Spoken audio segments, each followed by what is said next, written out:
Hello friends, welcome to Chitra சமையல். இன்றைக்கி பார்க்க போகிறது பள்ளிப்பாளையம் ஸ்டைலில் சிக்கன் குழம்பு.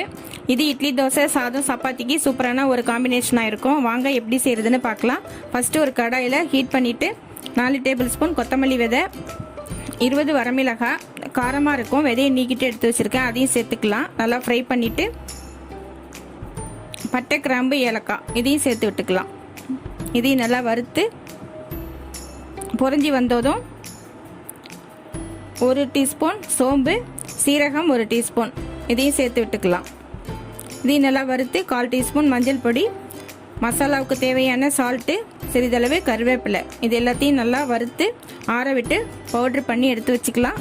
அடுத்து பேனை ஹீட் பண்ணிவிட்டு ஆயில் விட்டு ஹீட் ஆனதும் 10 பல் பூண்டு, இஞ்சி சிறிதளவு ஆயிலே நல்லா வதக்கி விட்டுக்கணும்.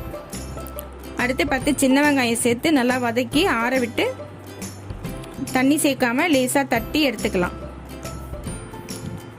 அடுத்து ட்ரை ரோஸ்ட் பண்ண மசாலா பொடி ரெடி ஆகிட்டு குழம்பு தாளித்து விட்டுக்கலாம். குக்கரில் நல்லெண்ணெய் விட்டு ஹீட் ஆனதும் மசாலா பவுடர் சேர்த்து நல்லா கலந்து விட்டுக்கலாம். சிக்கன் 1/2 கிலோ க்ளீன் பண்ணி எடுத்து வச்சுருக்கிறேன், அதையும் சேர்த்து விட்டுக்கலாம். ஃப்ரெஷ் தயிர் 1 கரண்டி சேர்த்து விட்டு நல்லா கலந்துக்கலாம். அடுத்து கருவேப்பிலை சிறிதளவு, இஞ்சி, பூண்டு சேர்த்து விட்டு நல்லா மிக்ஸ் பண்ணி விடலாம்.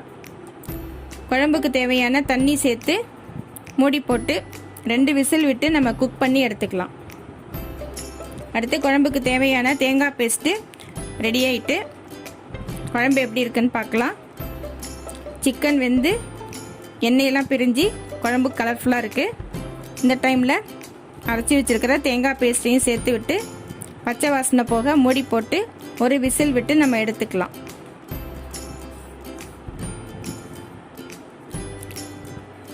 குழம்பு எப்படி இருக்குன்னு பார்க்கலாம்.